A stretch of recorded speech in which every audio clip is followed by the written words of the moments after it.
The Shadowbrook Farm Country Market went up in flames yesterday morning, injuring one of their very own. And now the family is left picking up the pieces. Channel 8's Alexis Ganeski has the story. Yeah, that's right, guys. During an initial investigation, the fire marshal estimates the building at about a $200,000 loss. But to the family who has built this place from the ground up, it's so much more than that.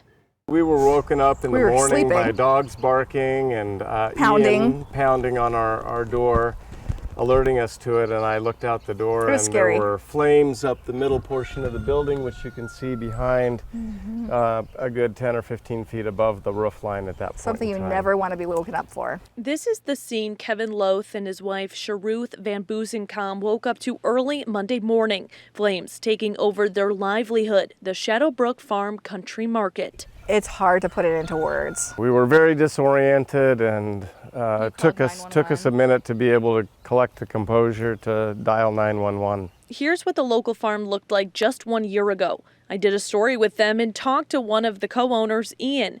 He was injured in the fire and was rushed to a hospital where he is still recovering, but is expected to be okay. He definitely got some bad burns, mostly second degree, a little bit of third degree, so he might need a little bit of skin graft on one hand. I went and visited Ian again this morning, and his spirits are really good. His face is rosy. He's got some cheek burns, and he's got some hand burns. Now it's time to clean up what's left behind and start over, a business that stood tall on West Denton Road since the late 90s. I want to have optimism, I don't, but the optimism could be that we're moving on. We don't think so.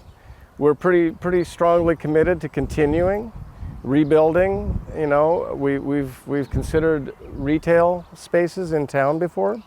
This might be an opportunity for that. It might be an opportunity to kind of spice this place up a little bit. We just don't know yet. They said in light of the situation, they have received an overwhelming amount of support from the community, something that words can't even describe how thankful they are for. There are just so many people reaching out to us and asking, what can we do? When can we do it? How can we show up? And just give us a shovel, give us a broom, let us know what you need.